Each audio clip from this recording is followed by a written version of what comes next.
반갑습니다. 백두대간 인문기행 24화 팔공산 갓바위 편입니다. 무상심신 미묘법 백천만검난조우 아검문견덕수지 원해열애진시르 개법장지는 오마라나 마라다 오마라나 마라다 오마라나 마라다.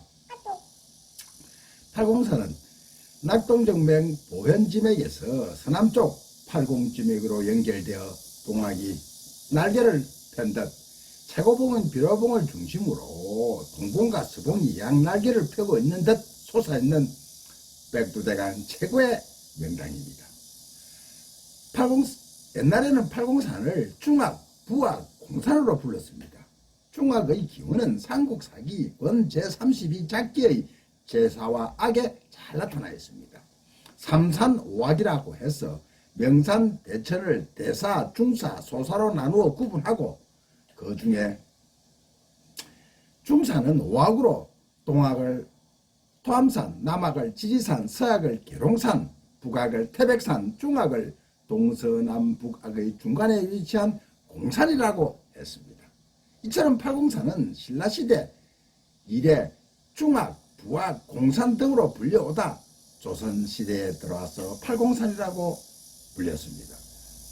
고조선 이전 남방 선조들이 하늘의 제사를 지내던 아버지의 산 부악 또는 나라의 중심이 되는 산으로 여겼으며 나라를 다스리다가 돌이 된 산신령께 제사를 지내던 산이었습니다.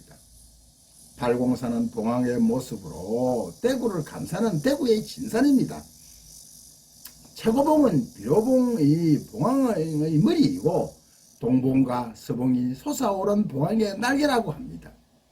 동화사 자리가 봉황의 아기궁으로서 겨울에도 오동나무에 꽃이 필 정도로 따뜻한 최고의 명당 온열 자리입니다. 북방 불교가 들어오자 토속 천재 사상가 하빌 접하 군생하여 문화의 중심지가 되고 수많은 사찰이 자리를 잡았습니다.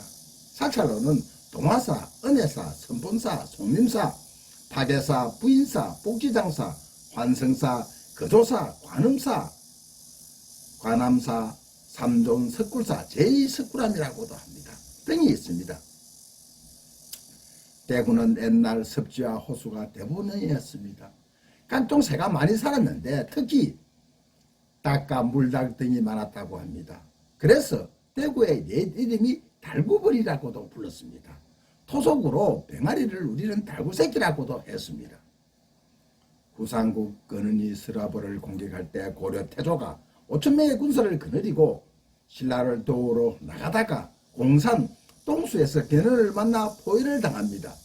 그때 신순금이 태조 왕건으로 가장하여 수레를 타고 적진에 뛰어들어 전사함으로써 태조 왕건이 겨우 목숨을 구했다고 합니다.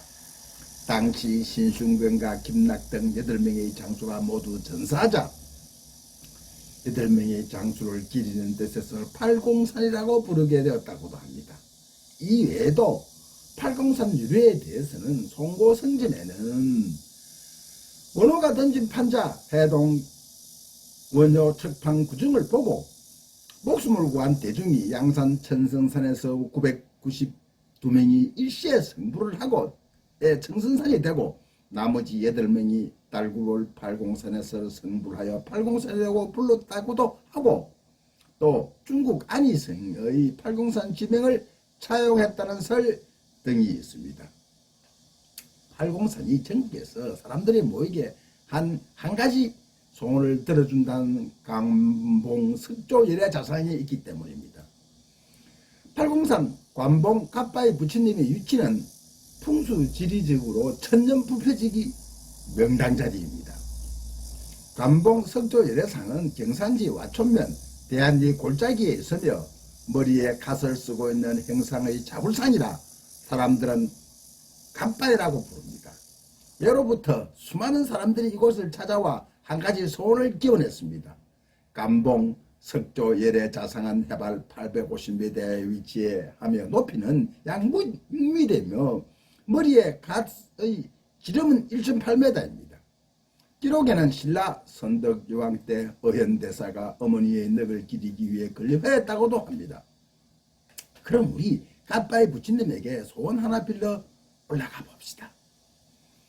기나긴 세월 한결같은 모습으로 근자손향 바라보며 굳건히 계신 팔공산 갓바위 부처님, 지성이면 감천, 오늘도 중생들은 간절한 소원 하나 한 가지 소원이 꼭 이루어진다는 갓바위 부처님을 찾아 가슴에 간절하고 소중한 소원 하나 품고 다리 품팔아 산길을 힘없이 오릅니다.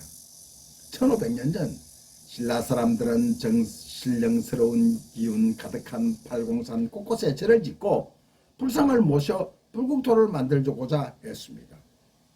하늘 가까이 계셔 돌이 되고 산신령이 된 큰바위 부처님을 뵙기 위해 한 걸음 한 걸음 산길을 힘없이 오릅니다. 간절한 기도는 소원 성취란 굳은 믿음이 되어 말없이 오르는 사람들의 뒷모습은 순례자입니다. 해발 850m 하늘과 맞닿은 감봉 높은 곳에 평풍처럼 암벽을 뒤로하고 큰 바위 하나가 산신령이 된 돌부처님 감봉 석조 열애자상, 사람들은 머리에 감 모양의 관을 쓰고 계신 부처님을 그저 편하게 갓바위 부처님이라고 부릅니다. 갓바위 부처님도 허무하신지 천년의 미소를 잃지 않았습니다. 민머리 상투 소발의 상투 모양의 육계, 넓적한 돌을 이고 산신령이 된 갓바위 부처님 이마에 백호가 뚜렷하고 근엄한 목주름 삼도, 양쪽 어깨를 다 가린 통견, 수인은 항마 촉지인, 결가부자한 불상의 옷자락이 길게 내려져 대자를 가린 상현자. 갓바위 부처님은 예로부터 항마 촉진인, 악마를 항복하게 하는 인상으로서 왼손을 무릎 위에 두고 오른손을 내린 땅을 가리키는 인상을 말합니다. 우로 석가열애불이라고 부르는 사람도 있고, 방향으로는 건자손향, 동남쪽 아미타불의 방향이라 아무타불이라고 부르는 사람도 있습니다. 육계 위의 갑모양 바위로 미륵불이라고 불렀으나 예로부터 전국의 사람들은 갓바위 부처님을 약사열애 부처님이라고 굳게 믿고 있습니다. 중생을 병을 치료하고 소원을 들어주는 부처님이라는 뜻입니다. 나무 동방 마늘 세계 12상원 약사열애불 약사열애불 약사열애불. 이 위치에 되면은 수많은 수임생들은 둔 전국 학부모들은 인산인해를 이룹니다. 머리에 쓴 관이 학소문을 닮아 갓바위 부처님은 대학 합격 기원에 영험할 것이라는 사람들의 믿음 때문입니다. 그래서 전국의 학부모들이 가장 많이 찾는 합격의 기원 명소가 되었습니다. 해발 850m 팔공산 감방 정상 하늘을 지붕 삼아 오랜 세월 갓바위 부처님은 따스한 미소로 사람들의 소원을 하나하나 다 들어주고 계십니다. 갓바위 부처님께서 바라보는 방향은 근자손향 서북쪽을 등을 쥐고 동남쪽을 바라보는 방향으로 동짓날 일출 동남 30도로 부산 쪽을 바라보고 있어 남쪽 사람들에게 더욱 인기가 있습니다. 이 땅에 불교가 들어오기 전 우리 조상들은 토속 신앙인 바위를 숭배했습니다. 앞에서 누차 강조했지만은 환웅 당군왕금이 나라를 다스리다 산으로 들어가 바위 즉 산신령이 되었다고 여기기 때문입니다. 이처럼 산으로 들어간 산신령과 부처님이 만났으니 치승을 드리면 반드시 시온이 이루어질 것입니다. 갓바위 주변 바위에 성열 구멍이 많습니다. 성열은 불교가 들어오기 전 상고시대부터 산신령이 된 바위로 팔공산 감봉은 우리 민족의 토속신앙의 성지 중의 성지입니다. 감사합니다.